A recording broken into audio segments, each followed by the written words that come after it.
presa sobre a igreja, tão clara desse Paulo. Passarei as visões e revelações do Senhor, lembra? Escrevendo aos Coríntios, tanta clareza, uma estatura espiritual realmente tão madura, tão alta. E veja como ele descreve a vida cristã dele, um processo de conquista.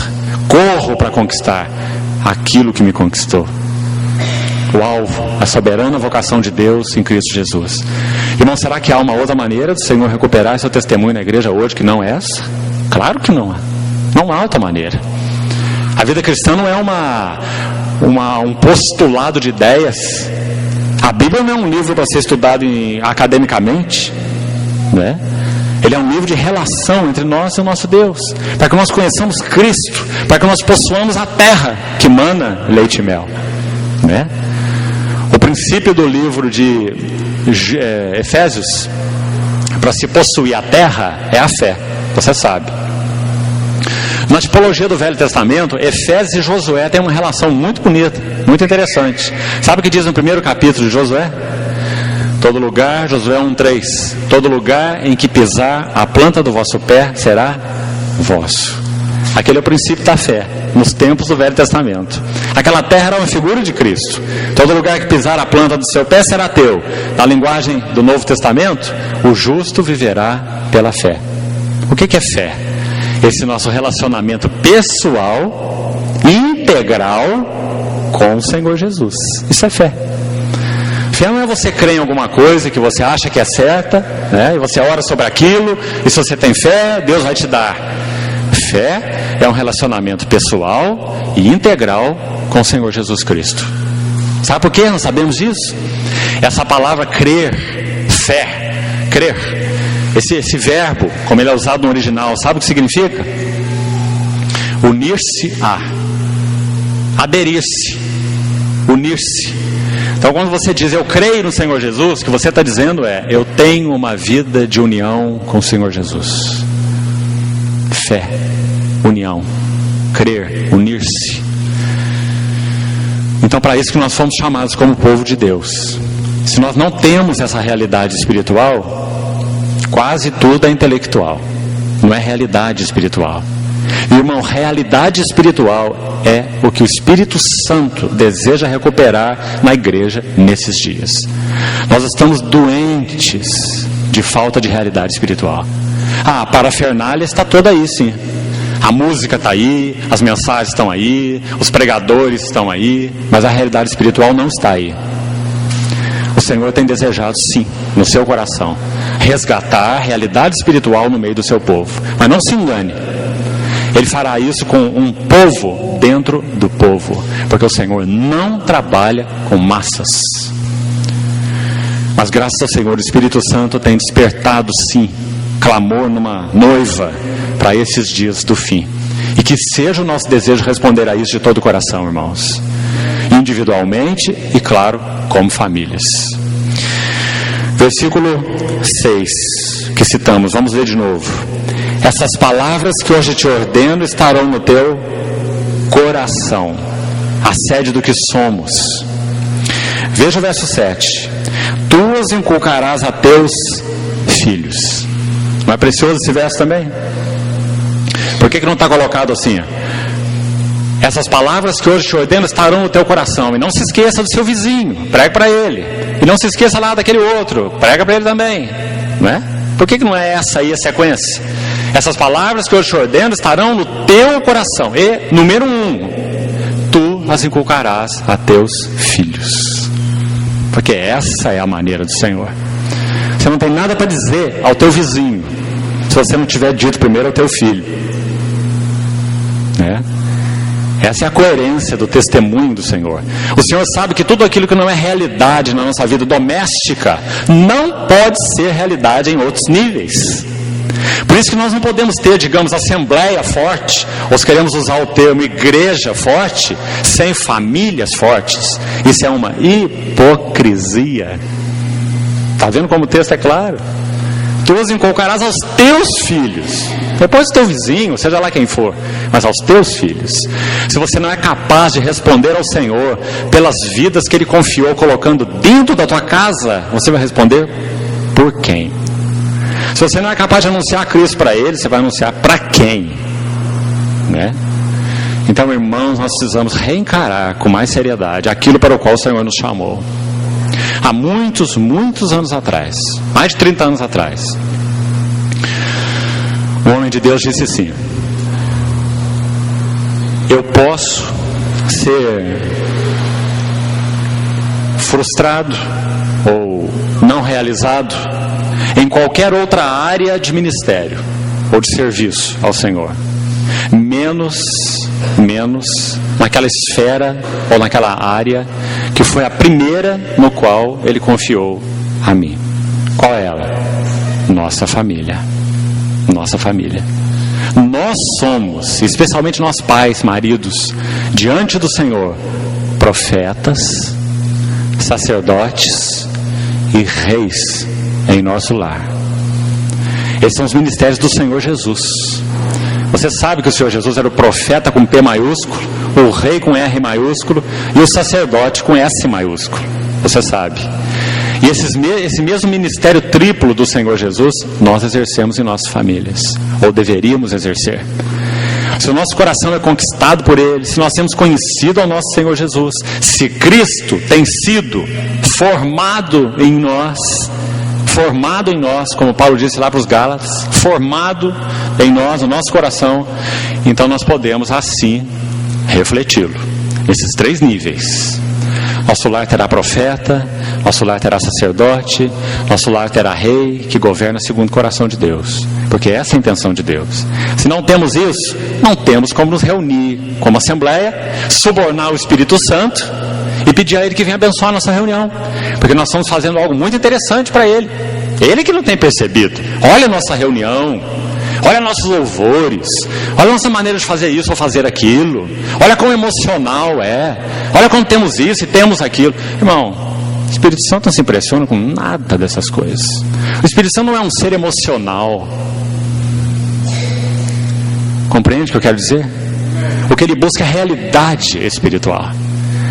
A primeira nota para nós como cristianismo nos dias em que vivemos não é poder. Não é poder. Quanto se canta sobre poder, né? Parece que Deus é assim uma grande, ou o Espírito Santo é uma grande bateria celestial. E o que nós precisamos aprender é como ligar lá a nossa tomada nele, né? Para nos encher de poder. Tudo que precisamos é poder. Mas é interessante. Não tem nenhum versículo na Bíblia que diz: sede poderosos, porque eu, Senhor, sou Deus, seu Deus, sou poderoso. Mas tem uma infinidade que diz: sede santos, porque eu, o Senhor, vosso Deus, sou santo. Porque a Bíblia ensina que poder é um subproduto de santidade. Nós queremos ter poder e viver vidas com poder? Sejamos santos. Quem vive vida santa tem poder. Quem não vive vida santa tem ilusão, tem poder, né? Felicidade é a mesma coisa. O cristianismo em geral se desespera por causa de felicidade, né? Porque a teologia do bem-estar é pregada, da prosperidade, do bem-estar, que usa Deus como meio, Deus, Jesus, abrir porta para isso, abrir porta para aquilo, abençoar aqui, prosperar lá e fazer mais não sei o que. Não é assim? Meio para se atingir coisas. Mas o que a Bíblia ensina é que felicidade é subproduto de santidade. O feliz é o santo. O Sermão do Monte começa assim: bem-aventurados. O que significa bem-aventurado? Muito feliz. Bem-aventurado. Quem que é o bem-aventurado? Humilde de espírito, ou o santo, porque isso fala de caráter. Bem-aventurados mansos, porque eles herdarão a terra. Bem-aventurados, muito felizes, os limpos de coração, porque eles verão a Deus. Então você vê, felicidade é um subproduto da santidade. Então, irmão, Satanás tem obtido vitória? Sim, porque ele tem invertido essas ênfases no seio do cristianismo. Carisma é colocado na frente de caráter. Fazer é colocado na frente de ser. E poder é colocado na frente de santidade. 3 inversões mortais que o cristianismo tem feito. E nós precisamos então recuperar o lugar adequado. Santidade vem antes de poder. Caráter vem antes de carisma. O Espírito Santo não abençoa nenhum carisma sem caráter. Ele só abençoa caráter. Carisma tem que ter suporte de caráter. Do contrário, aquilo que você suou para edificar com o seu pobre carisma, no dia seguinte cai tudo por terra, porque não tem caráter que dê suporte àquele carisma. E a mesma coisa o fazer e o ser. Faz, e quanto mais faz, parece que menos se fez, não é? Porque o fazer foi colocado na frente do ser. Agora, quando nós somos para Deus, lembra Paulo escrevendo para os Coríntios? Nós somos para Deus o bom perfume de Cristo. Então, quando nós somos para Deus, quando nós temos uma relação real com Ele, como nosso Senhor, nossa vida, nosso tudo, então nós podemos fazer. E aquilo que nós fizermos será abençoado. Você sabe que é por causa dessa inversão que o Senhor repreendeu Marta. Não é porque Ele está dizendo que o serviço de Marta não serve para nada, que o que Marta está fazendo é errado, que a igreja não precisa de Marta, a igreja só precisa de Maria. O Senhor não fez nada disso. E não tem nenhuma lição dessa naquilo que Ele fez quando Ele repreende Marta. Por que Ele repreendeu Marta? Por causa da ordem. Não é porque o serviço não é importante, mas porque Marta colocou o secundário em lugar de essencial. Então Ele falou: Marta, Marta, você está inquieta e preocupada com muitas coisas. Uma só coisa te é necessária. Você vê? O Senhor só foi ordenar. Ele não diz: Marta, serviço não serve para nada, para com seu serviço. Não. Mas Ele ordenou, Ele diz: Marta, vem aqui ouvir, relacionar, porque o seu serviço vai ser consequência disso. Sua irmã escolheu a melhor parte e ela não lhe será tirada. Então, se nós não nos dispusermos diante do Senhor a permitir que o Espírito Santo venha nos explicar de que maneira nas nossas vidas, e aí vem vida pessoal, vida familiar e vida da igreja, 3 níveis, nós temos invertido essas coisas. Será que na nossa vida pessoal, familiar, na nossa assembleia, poder está na frente de santidade, carisma está na frente de caráter? O Senhor nos ajude a ver isso com mais clareza, para que o Espírito Santo possa recuperar aquilo que Ele deseja, essa relação de realidade espiritual com Ele, baseada na qual tudo provém. Então, versículo 7: Tu as inculcarás a teus filhos, e delas falarás assentado em tua casa, andando pelo caminho, e ao deitar-te e ao levantar-te. Irmão, o Velho Testamento era uma dispensação, digamos assim, tão fragmentada, nós sabemos, né? Não havia plenitude na dispensação do Velho Testamento. Claro, nós sabemos muito bem disso. Havendo Deus outrora falado muitas vezes, de muitas maneiras. Por que muitas vezes? Muitas maneiras, porque tudo era fragmentário, tudo era parcial. Aos pais pelos profetas, não é isso? Hebreus capítulo 1. Nesses últimos dias nos falou no Filho, a que constituiu o herdeiro de todas as coisas, etc. Porque o Filho tem a plenitude. Então, se no Velho Testamento tudo era tão fragmentário, tão limitado, diante do que viria na revelação de Cristo, você não acha ainda, então, mais impressionante, numa dispensação tão limitada, tão fragmentária, tão parcial, o Senhor falar o que Ele falou nesse versículo 7 aqui? É mais impressionante ainda. Sabe por quê? Porque Ele está dizendo que a vida de relação com Ele seria uma vida normal, seria uma vida natural, seria uma vida que envolver assentar e levantar, uma vida que envolver entrar e sair, andar pelo caminho, vir aqui e vir ali. Não era vida religiosa. Muito maravilhoso. Porque para adorar a Deus, você não tinha liberdade de fazer aquilo lá simplesmente na sua casa, a sua maneira, não. Você poderia lá fazer suas orações, sim, mas você não poderia ler a Torá.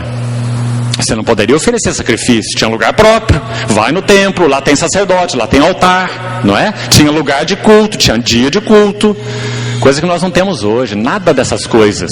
Cristo é a nossa realidade, Ele abriu o Santo dos Santos, nós permanecemos na presença de Deus, Ele é o Cordeiro que foi morto, seu sangue já abriu um livre acesso, o Espírito Santo já nos fez templo, não é? Tudo é tão mais amplo, não é assim? Mas então é por isso mesmo, por causa dessa dispensação ser tão inferior, como estamos vendo aqui em Deuteronômio, esse texto se torna mais maravilhoso.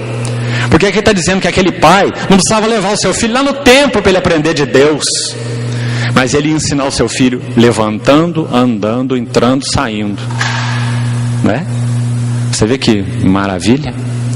Porque a palavra do Senhor estaria onde? No seu coração. Graças ao Senhor. Na verdade a dispensação mudou, irmãos, mas Deus nunca mudou. O que Ele quis fazer com o homem é sempre o mesmo. Ele criou o homem para esta relação. Mudou a dispensação, mas Deus não, a intenção dele não é? Então esse versículo aqui se torna ainda mais lindo, quando ele diz: olha, como que você vai fazer? Você vai fazer assim. Não vai levá-lo para aprender com o sacerdote, não vai levar para dia de festa, lá para celebrar isso ou aquilo. Você vai andar com ele, e ele vai descobrir que você tem uma paixão, e você vai compartilhar essa paixão com ele. Essas palavras estarão no teu coração. Irmão, será que nós não precisamos resgatar isso nas nossas famílias hoje? Será que os nossos filhos olham para nós e veem que Cristo é a nossa paixão? Na linguagem que Paulo usou. Ele é aquele que nos conquistou, nos tem conquistado, aquele que corremos após ele. Eles veem. Acho que você conhece uma historinha que é bem conhecida aí entre os irmãos, que diz que um casal brigava muito em casa, e quando chegava a hora de ir para a reunião, eles recebiam aqui a unção do carro, né? A unção do carro é quando você entra no carro para ir para a reunião, a briga para, né? Até antes da reunião a coisa está feia, né? Mas quando chega na hora da reunião, entra no carro, a briga para, porque aí vai para a reunião, né? Depois que termina a reunião e volta para casa, a briga continua. Então diz essa historinha aí que o filho então sentou lá, os pais levou esse filho para a reunião no carro, chegou lá, sentaram, tiveram aquele tempo lá gostoso de reunião, louvores, pai e mãe ali do lado, um do lado do outro, o filhinho ali. Aí chega uma hora lá no meio do culto, o filho cutuca o pai e diz assim: pai, a gente podia mudar para cá, porque aqui é tão melhor, né? Aqui o senhor e a mãe se dão tão bem, né? É tão tranquilo aqui. É claro que isso é só uma historinha, mas reflete, irmãos, aquilo que de muitas maneiras muitas famílias passam para os seus filhos. Que essa relação com Deus é uma relação fragmentada a alguns eventos e algumas circunstâncias. O resto é a nossa vida normal. Brigar todo mundo briga, xingar todo mundo xinga, fazer isso todo mundo fala, mentir todo mundo mente, não é? O telefone toca lá, o seu amigo: ó pai, é o fulano de tal, não, fala que eu não estou, não quero falar com ele, não é? Então, na nossa vida diária, na nossa vida normal no lar, nosso coração não conquistado, ele é demonstrado. E nossos filhos leem essas mensagens, né? E o que eles sabem? Eles sabem de muita coisa. Mas resumindo, o que eles sabem? Eles sabem que não tem realidade. Aí sabe onde isso estoura? Quando eles se tornam adolescentes. Quando eles se tornam adolescentes, eles falam assim: chegou a hora da máscara cair, da hipocrisia acabar, não aguento mais. Meus pais não têm realidade. Isso que eles vivem, né? A maneira como eles se relacionam não tem realidade. Eu não quero saber disso. Eu não sou hipócrita, né? Então aí os pais começam a ficar desesperados, pedir oração para todo mundo, porque o filho está rebelde, né? Mas não julgam a si mesmos, nem suas vidas, nem seus relacionamentos, nem o quão pouco tem do próprio Cristo em si, né? Não é essa a história. E essa história vai se repetindo. E nós não julgamos a nós mesmos. Então, irmãos, o Senhor realmente nos ajude. Se o Espírito Santo não tem encontrado lugar na igreja para fazer mais, é porque ele não tem encontrado lugar nas famílias para fazer mais. Se ele não tem podido avançar em um poder de testemunho mais real, usando as nossas vidas na sociedade, é porque a realidade das famílias é medíocre. E o Espírito Santo não vai colocar aval naquilo que é medíocre. Ele vai buscar restaurar, mas colocar seu aval não. Essas duas coisas são diferentes. O Espírito Santo poder colocar um aval é quando ele pode dizer: isto é meu, foi feito por mim, eu abençoo, é meu testemunho, é meu prazer, essa família, esse casal, essa vida. Isso é colocar aval. Agora, quando ele não pode fazer isso, a única outra opção é buscar a restauração. É falar conosco e refalar conosco e falar de novo. E muitas vezes deixar que a nossa vida seja precipitada aí em horas complicadas, em crises difíceis.